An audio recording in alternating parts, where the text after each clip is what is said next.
When tensions flare in the South China Sea, the world holds its breath. For decades, analysts have warned that this narrow stretch of ocean, littered with reefs, atolls, and artificial islands, could spark the next great power war. In this imagined clash, the United States and China collide over the Spratly Islands.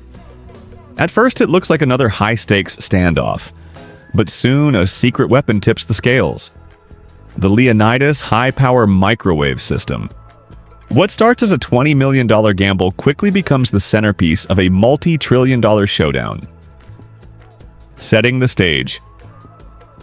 The conflict begins in familiar fashion. China asserts its claims over the Spratly Islands, cementing its position with artificial island bases armed to the teeth. These bases are equipped with DF-21D carrier-killer ballistic missiles designed to deny U.S. naval access.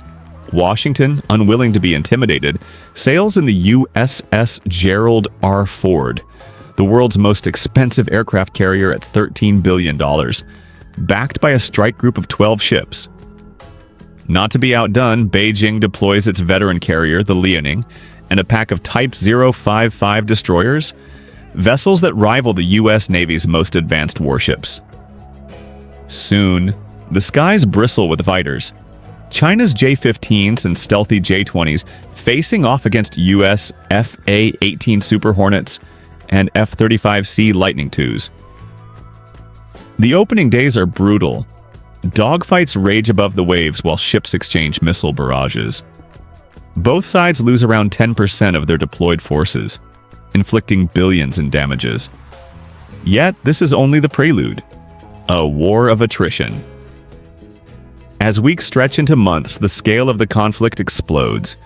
The U.S. Pacific Fleet, nearly 300 ships and 3,700 aircraft, faces China's 350 warships and almost 3,000 aircraft. Submarines stalk the depths. Hypersonic missiles scream across the sky. Lasers and drone swarms debut in combat. Technology offers an edge, but not a decisive one. American F-35s prove superior to China's J-20s, scoring a 3-to-1 kill ratio thanks to stealth and advanced sensors. U.S. Virginia-class submarines sink over a dozen Chinese frigates, but China retaliates with its new YJ-21 hypersonic missiles, sinking 2 U.S. destroyers and mauling the USS Ronald Reagan. Drone warfare adds another headache. China's cheap, expendable drone swarms force the U.S. to expend multi-million-dollar air defense missiles and defense. The Pentagon's treasury bleeds faster than its enemies. Within months, Washington has spent nearly $200 billion, while Beijing's bill is less than half. For the first time in living memory, America's military supremacy looks unsustainable. Enter Leonidas, the game changer. Faced with mounting costs and dwindling munitions, Admiral James Kilby makes a bold move. Before the war began, he had taken interest in a curious new weapon being tested by the U.S. Army, a high-power microwave system known officially as the Integrated Fires Protection Capability. On the Pentagon's rumor mill, it goes by a more evocative name, Leonidas. Developed by Epirus, a defense tech company in California, Leonidas represents a different kind of firepower. Rather than firing explosive warheads, it emits bursts of electromagnetic energy. These microwaves fry the electronics of drones, missiles, and even ships, rendering them useless. Unlike a $2 million interceptor missile, each shot from Leonidas cost about $10, the price of a latte. Even better, Leonidas has no practical ammunition limit. As long as the ship generates power, it can keep firing. That makes it the perfect antidote to China's swarm tactics. From prototype to battlefield, Leonidas wasn't born in a Navy lab. Its journey began in 2020, when Epirus privately funded early experiments. By 2021, field tests showed promise. It could disable drones and even stop a small boat engine dead in the water. By 2022, Leonidas was mounted on Army Stryker vehicles. A year later, the Army awarded Epirus a $66 million contract to build prototypes after it outperformed 6 rivals. In March 2025, Epirus announced the system was production-ready. 4 months later, the Army signed another deal for $43 million to upgrade and expand the fleet. By sheer coincidence, or perhaps strategic foresight, Epirus had already built naval variants and mounted them on Zumwalt-class destroyers, ships with enough electrical power to support the system. So when Admiral Kilby called, Leonidas was waiting. Operation Thunderbolt. Leonidas's debut comes during Operation Thunderbolt, a naval clash near Scarborough Shoal. 3 Zumwalt destroyers equipped with the system face a Chinese flotilla of 15 ships, including advanced destroyers and an amphibious assault vessel. As 37 YJ-21 missiles scream toward the Americans, Leonidas goes to work. In just 12 minutes, the system disables 30 of them, an 81% success rate. The Zumwalts then turn their beams on the enemy ships, frying radars and propulsion systems. 8 Chinese vessels are left drifting, powerless but afloat. The US spends $12,000 worth of electricity. China loses $4 billion in hardware. For the first time in the war, the cost exchange tilts overwhelmingly in Washington's favor. Shifting momentum. After Thunderbolt, Leonidas becomes the star of the show. In one battle, it repels a massive assault of 50 J-15 fighters and 100 drones.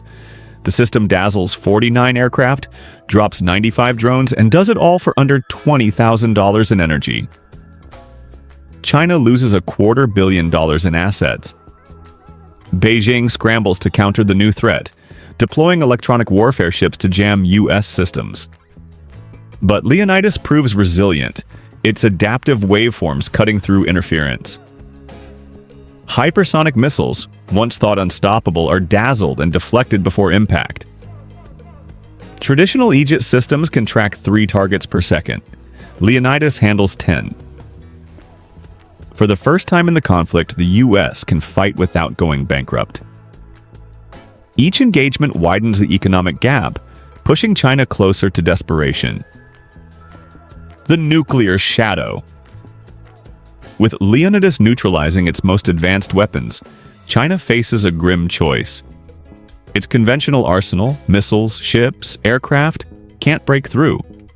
Losses mount, while American confidence surges. At last, Beijing contemplates the unthinkable: nuclear escalation. Launch authorizations are secured, targets are selected, silos and mobile launchers prepare their warheads.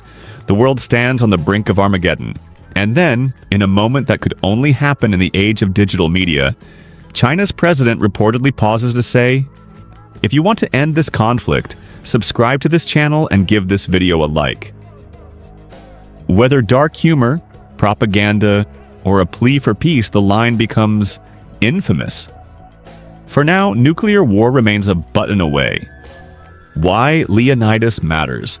Beyond the fictionalized narrative, Leonidas represents a genuine revolution in modern warfare.